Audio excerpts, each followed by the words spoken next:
On January 23rd, 1983, Walter Brennan stabbed my grandpa Frank.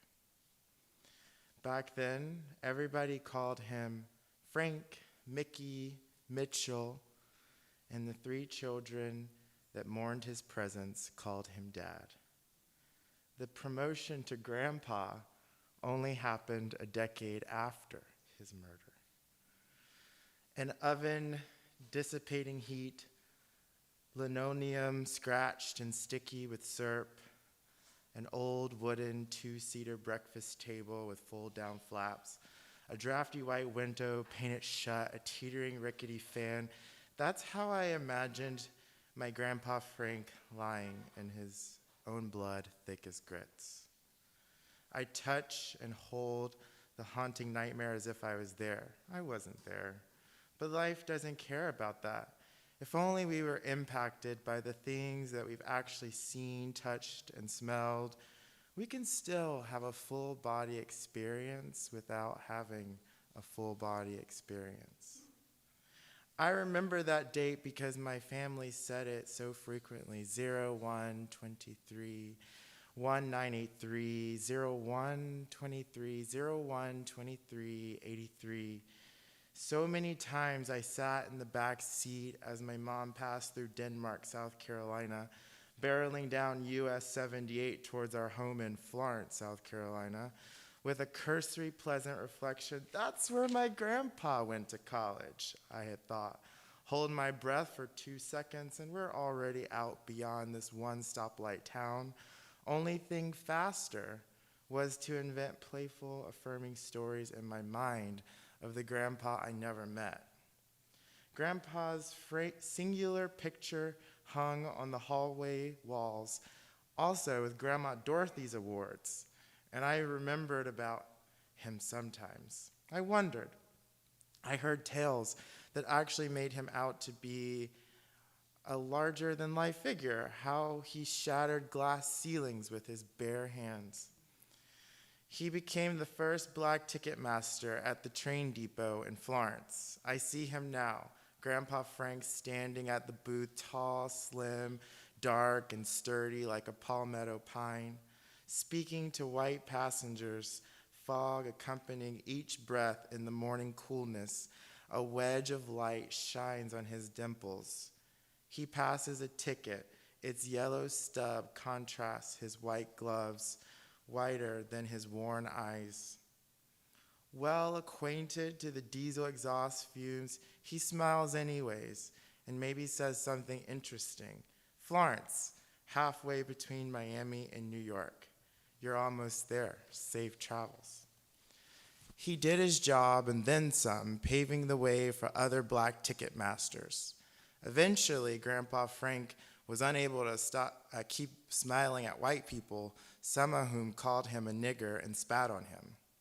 If that word makes you feel uncomfortable, that's probably a good sign. When he and Grandma Dorothy later grew to become unkind to each other, Grandpa Frank later moved to Michigan. Grandpa Frank joined 6 million blacks who were fleeing racial injustice in the South and seeking greater economic opportunities in the North as part of what became known as the Great Migration. It wasn't so great, by the way, because most blacks realized that Jim Crow just went by a different name in the North. There, he became a state law enforcement agent. Grandpa Frank ultimately returned to the South, and he served as a special agent for the Georgia Bureau of Investigation, where he worked in the narcotics unit. That's until January 23rd, 1983, while serving a warrant. Relatives assert that while a black man stabbed Grandpa Frank, it was the corrupt white sheriff of McIntosh County, Georgia, who enabled the trafficking of marijuana through his jurisdiction. For many, the pain of his loss remains unsettled. My mom came to visit me in San Francisco this past spring, and she met the community of people I've come to call my West Coast family. "Hey, I'm Eddie," began one introduction from a friend. "He's from Georgia, Mom," I said, interjecting, reaching for his broad shoulders. With an enormous smile, she asked, "Where exactly?" And as he responded, Brunswick, she was quickly moved to tears. I knew the words flew like darts to her heart. That's where Grandpa Frank died, I had to tell him while consoling her with my other hand. My mom was robbed of creating more memories with her father. Simultaneously, I was robbed of the chance to just have one more person in my life who could have loved me. Growing up, I knew I was different, but I couldn't tell people that I liked boys, especially when Grandma Dorothy balked at me for saying I wanted to design dresses when I was 3 years old, Uncle Jamie sneeringly calling me a faggot when I was 4 years old, and when my little cousin told my Aunt Lilame that I painted my nails when I was 10 years old, it was so wild that she dismissively said, "What? No, he didn't." When my dad laughed at two people walking by us in Best Buy parking lot who seemed to be men wearing women's clothing, it felt like he was laughing at me. Each of these life-alienating moments pinged my soul. Sweat would snail down my back and my throat would close like elevator doors. I had no expectation for the people who were meant to keep me safe to actually keep me safe. Grandpa Frank would have come out and pistol whipped them all. That's at least what I wanted to do. Instead, all I could do was observe and internalize the shame and disgust for the desires that came so natural to me. I made myself small, holding back what I wanted to say. I dissociated and pretended like I hadn't heard what I actually heard. I fantasized about being born to a different family, maybe even a different body. If I was a girl named Charlotte and Angelina Jolie and Brad Pitt adopted me, life would be so great. Or I could continue fantasizing about a Grandpa Frank who would have loved me as his prized only grandchild. I'd ask the heartbreaking question over and over again to myself, would they?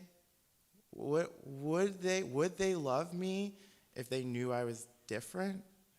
When I finally had the language, the question evolved to, would they love me if I knew I was gay? Never to be said out loud, only to be contemplated in agony. The only person who knew was Grandpa Frank. After all, he knew what it feels like to be different, so of course he would understand.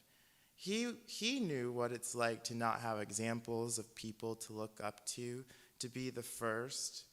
He used to be the lonely only himself.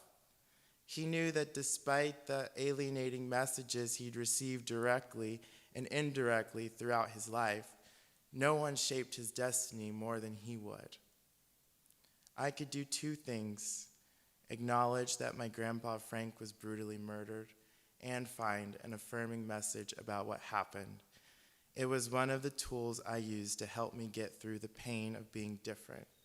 I close my eyes and go back to that young child who felt like the loneliest person that side of the PD River, and hold him and tell him how creative he was, how resilient he was, and how his ability to exist differently in the world is his superpower.